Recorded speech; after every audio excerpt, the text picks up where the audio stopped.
Hello, now I am going to make a video on pelvic girdle and related structures. Stop. So now I will discuss the following contents: pelvic girdle formation, then types of pelvic girdle, pelvic inlet and outlet of pelvic girdle, anatomical position of pelvic girdle, ligaments of pelvic girdle, foramens of pelvic girdle, muscles of pelvic floor and perineal body, perineum, its superficial boundaries and the boundaries, and then urogenital triangle, boundaries and its contents, pudendal canal, location, extension, contents and its clinical importance. Then lastly, ischiorectal or ischioanal fossa, its boundaries, contents, recesses and its clinical importance. So this is the pelvic girdle. This is the pelvic girdle. Pelvic girdle is made up of two hip bones. This is the right hip bone and left hip bone, and this is the sacrum. Then there is a coccyx. So these are the four bones forming the pelvic girdle. Two hip bones, one sacrum and one coccyx.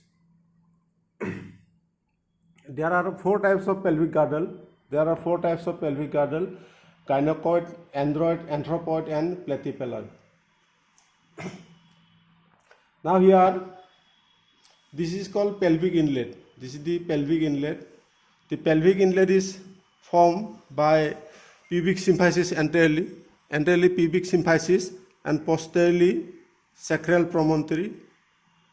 This is the anterior surface of the body of the sacrum. So this is called sacral promontory posteriorly, and this is pubic symphysis anteriorly. Then this is called linea terminalis. This is linea terminalis. So linea terminalis made up of posteriorly ala of the sacrum. This is called ala of the sacrum.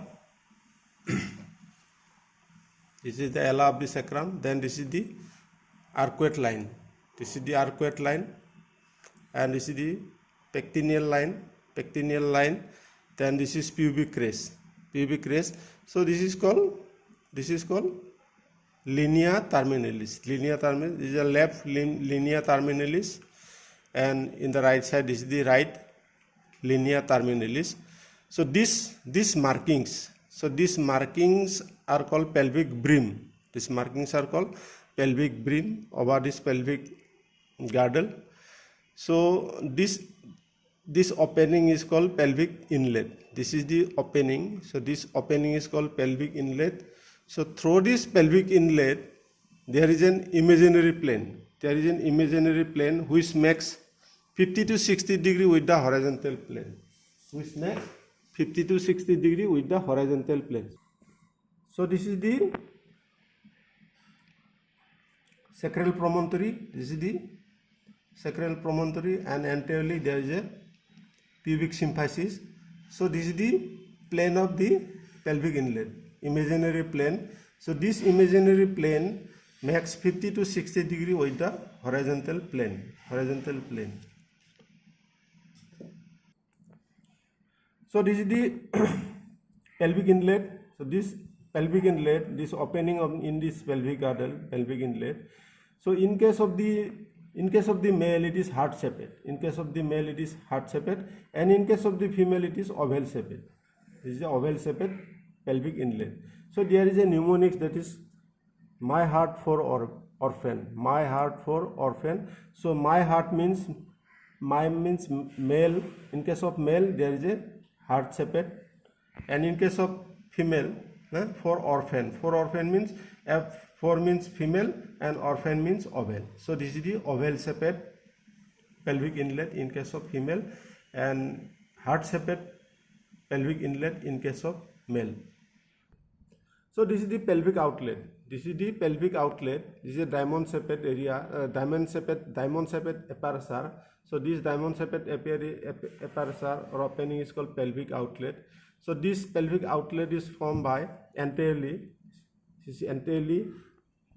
subpubic angle. This is called subpubic angle, which is formed by this the body, this pubic bone, this is the ischiopubic rami, this is called ischiopubic rami, this is called subpubic angle, and in this subpubic angle there is a ligament that is called arcuate pubic ligament, and these are the two ischiopubic rami, right and left ischiopubic rami, then this is the pubic symphysis, and this is called sacrotuberous ligament.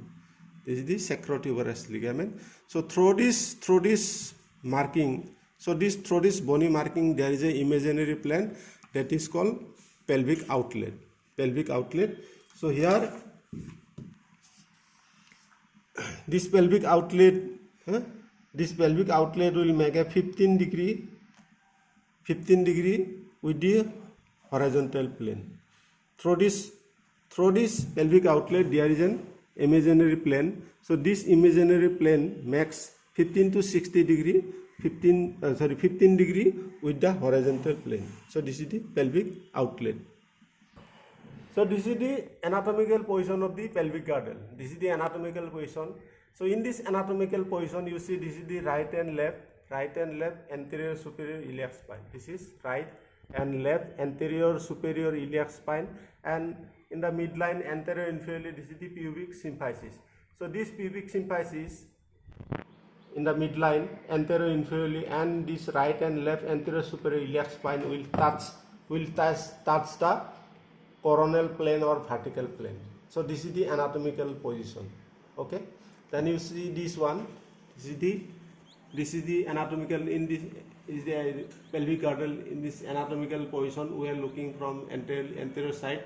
So this is the anterior superior iliac spine, this is left anterior superior iliac spine, and this is the right anterior superior iliac spine, and this is the pubic symphysis. This is the pubic ligament. This pubic ligament is connecting anterior superior iliac spine to the pubic tubercle. Pubic tubercle is a part of the pubic bone. So this is the coronal plane. So this is the coronal plane, coronal bone, or in this vertical plane, anterior superior iliac spines and pubic symphysis are in the same coronal plane. So this is called sacrotuberous ligament. So this sacrotuberous ligament connects ischial tuberosity to the sacrum, posterior surface of the sacrum. So this is the sacrotuberous ligament. So there is one more ligament that is called sacrospinous ligament. So this one is a sacrospinous ligament. The sacrospinous ligament connects ischial spine to the sacrum. So these are the two ligaments. One is the sacrotuberous ligament. Sacrum and ischial tuberosities are connected. That's why it is called sacrotuberous ligament. And sacrospinous ligament, ischial spine and sacrum is connecting. That's why it is called sacrospinous ligament. So this is the left side, and this is the right side, and this is the right sacrotuberous ligament. Right sacrotuberous ligament connects right ischial tuberosity to the posterior surface of the sacrum. Then this is the right sacrospinous ligament. So this is the sacrospinous ligament. Sacrospinous ligament connects ischial spine, right ischial spine to the sacrum. Okay. Now these two ligaments will make two foramen. One is called lesser sciatic foramen. This is called lesser sciatic foramen. And this one is called greater sciatic foramen. First of all, you see the greater sciatic knots of the hip bone. This is the greater sciatic knots of the hip bone, and this is the lesser sciatic knots. This is the lesser sciatic knots of the hip bones. So these lesser sciatic knots and these greater sciatic knots will be converted to two foramens. This is called lesser sciatic foramen, and this is called greater sciatic foramen. In this anatomical position, this is the anatomical position. So in this anatomical position, this is the right greater sciatic knots. This is the right greater sciatic knots, and this is the right lesser sciatic knots, and this is the ischial spine. So these two knots, greater sciatic knots and this lesser sciatic knots, are converted to foramen. This is the lesser sciatic foramen, and this is the greater sciatic foramen. So this is the ligament, sacrotuberous ligament, and this is the sacrospinous ligament. These two ligaments are forming greater sciatic foramen and lesser sciatic foramen. The right side, and this is the left side. This is the greater sciatic foramen and is the lesser sciatic foramen. So these are the two hip bones. These are the two models of hip bones. These are the two hip bones, model of two hip bones. This is the left hip bone and this is the right hip bone. So see, this is there is a obturator foramen. So there is a obturator foramen, obturator foramen. So here also you can see this is the obturator foramen. This is the obturator foramen. Okay, right obturator foramen and the left obturator foramen. So these obturator foramens are obliterated or bounded by the obturator membrane. This is the obturator membrane. Obturator membrane obliterating or closing the obturator foramen. Okay, so this is the obturator membrane. So in the medial surface of this obturator membrane, in the medial surface is the right one.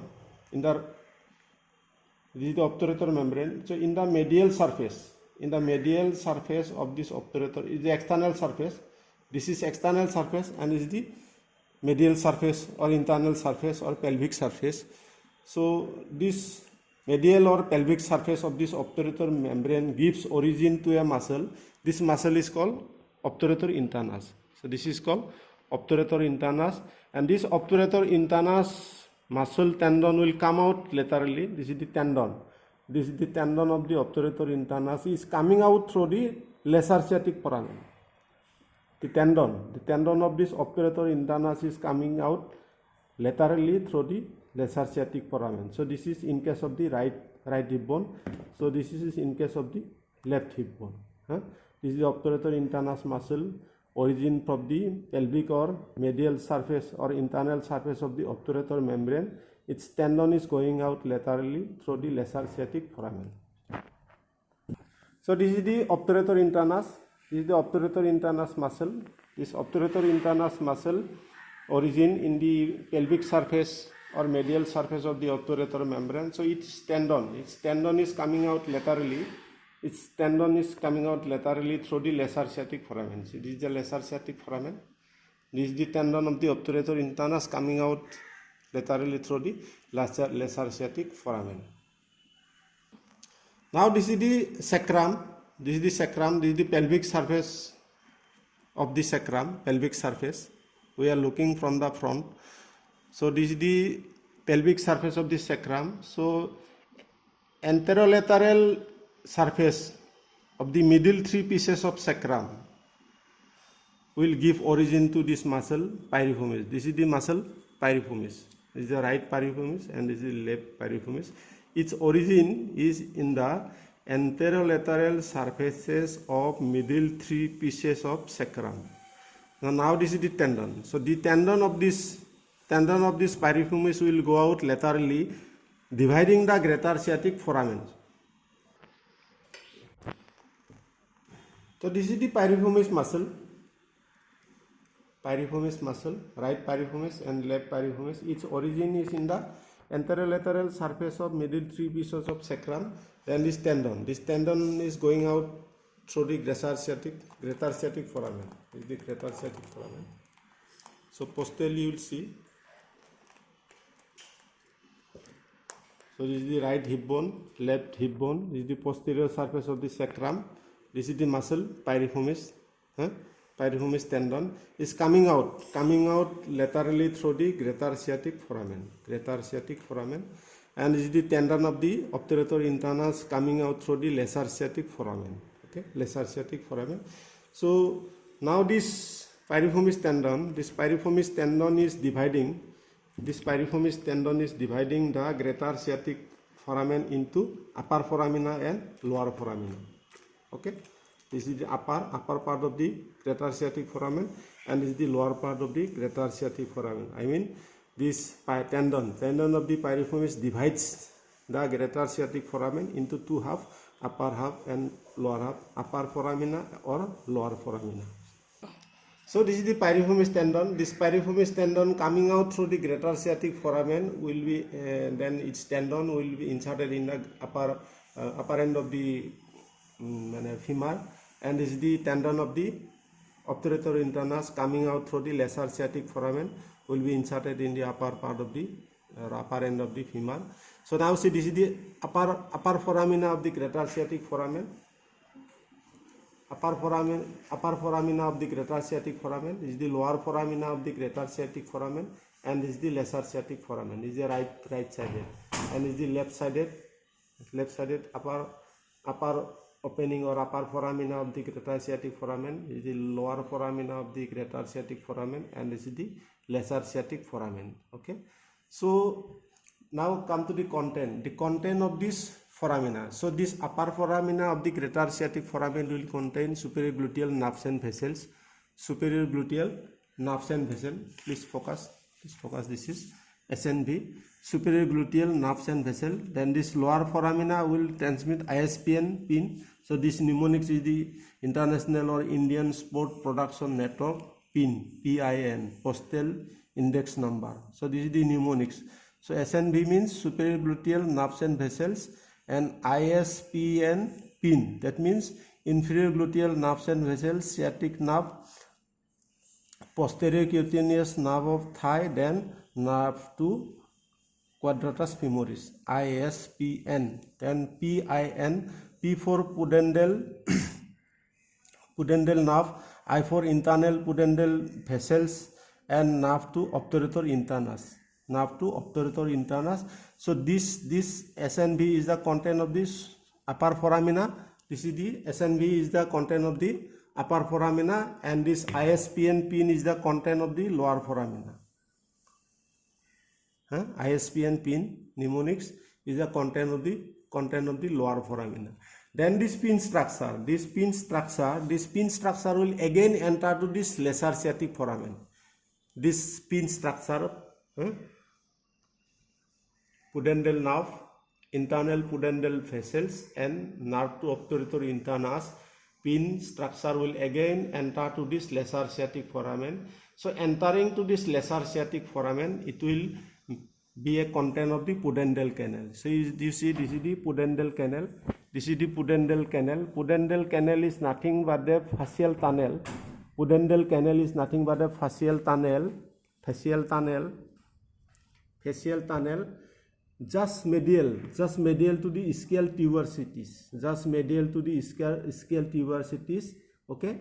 So it is that modification of the fascia of the obturator internus. The pudendal canal is the modification of the fascia of the obturator internus, just medial to the ischial tuberosities, and it extends from the lesser sciatic foramen. Up to the posterior border of the urogenital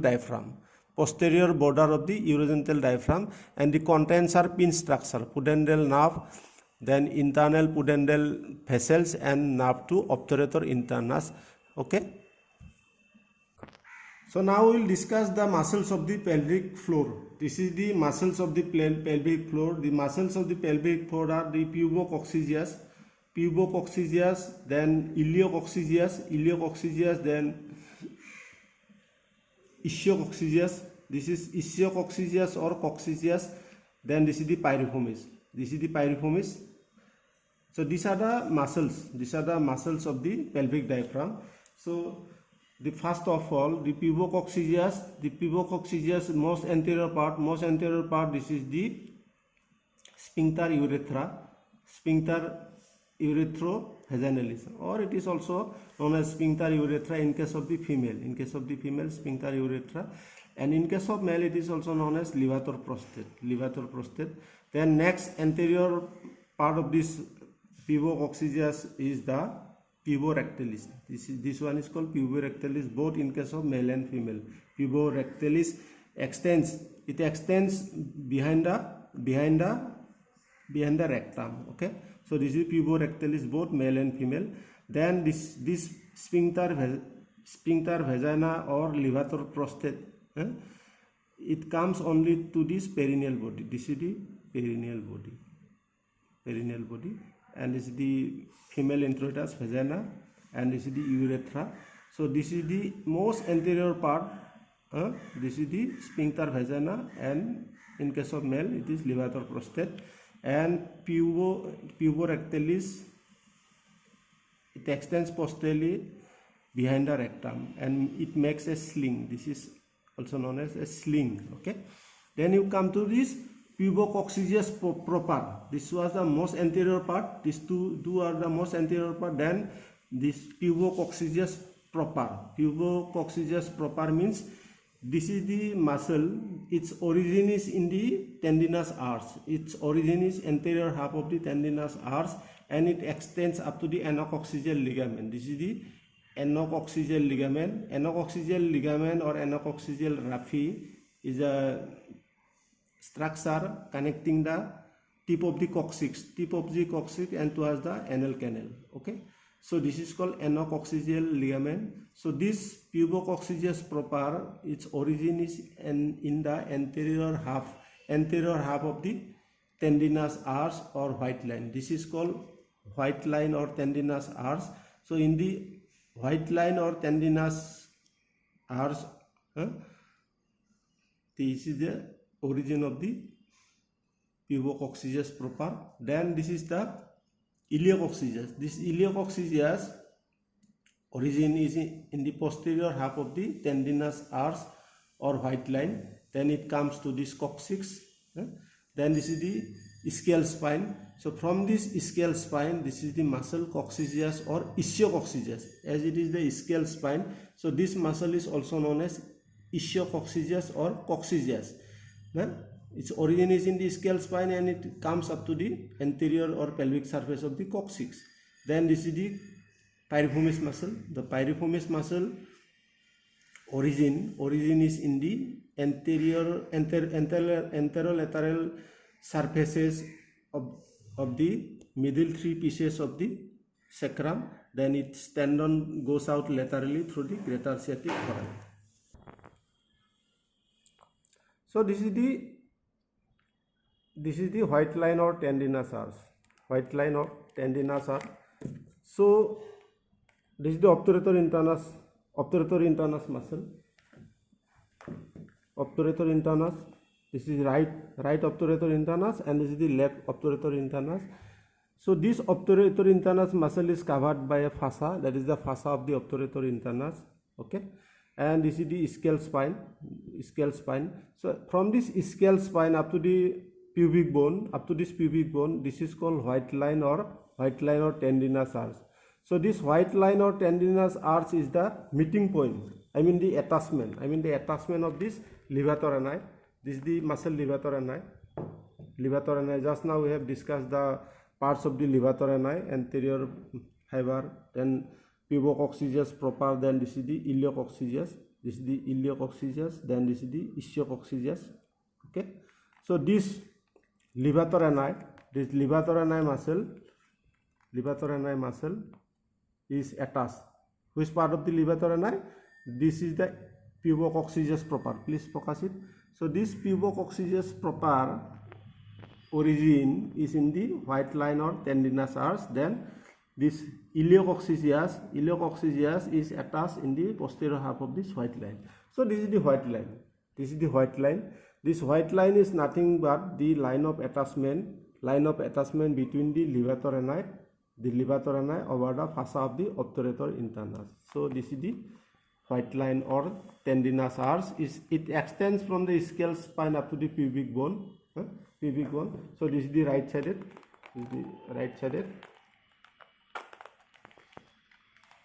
This is the white line or tendinous arch. White line from this ischial spine. From the ischial spine up to the pubic bone. This is the white line or tendinous arch. So in this white line or tendinous arch, this is the lateral boundary of this levator ani is attached. Okay.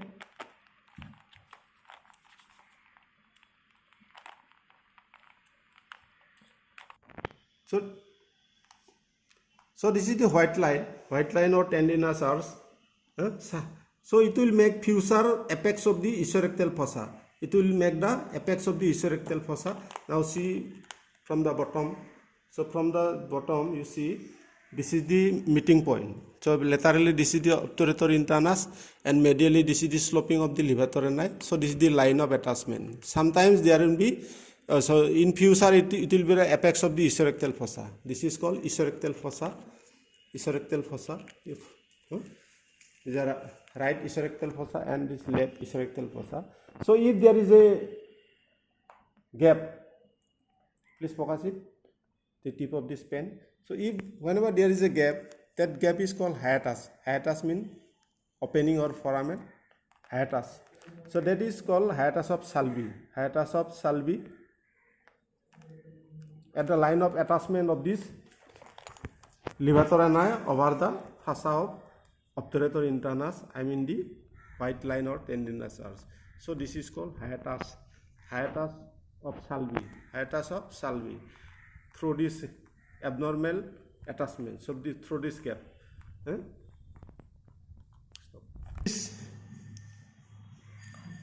So this is also another model. See, this is another model in case of the female pelvic floor. So this is the pelvic floor. In this pelvic floor, this is the urethral opening, vaginal introitus. Then this is there will be perineal body. Perineal body. This is the anal canal. So this is the anococcygeal ligament. Anococcygeal ligament. So these are the different parts of this levator ani. Most anterior part, that is the puborectalis. This is a puborectalis. Then this is the levator sphincter vagina, and in case of male, levator prostate. Then this is the pubococcygeus proper.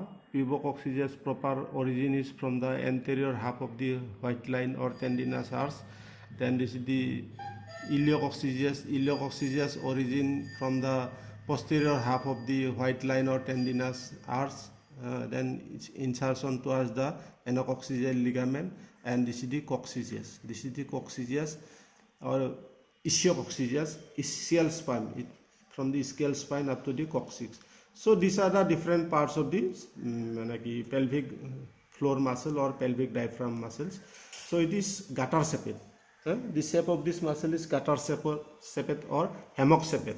So this is the gutter shaped, or this is the hammock shaped. This is the anterior part, anterior side, posterior side. Okay. So this is the white line. This is the white line or tendinous arch. This white line or tendinous arch is nothing but the lateral attachment of the levator ani over the fossa of obturator internus. So this is in this anatomical position, I have fitted this pelvic diaphragm. So this is the pelvic floor or pelvic diaphragm muscles.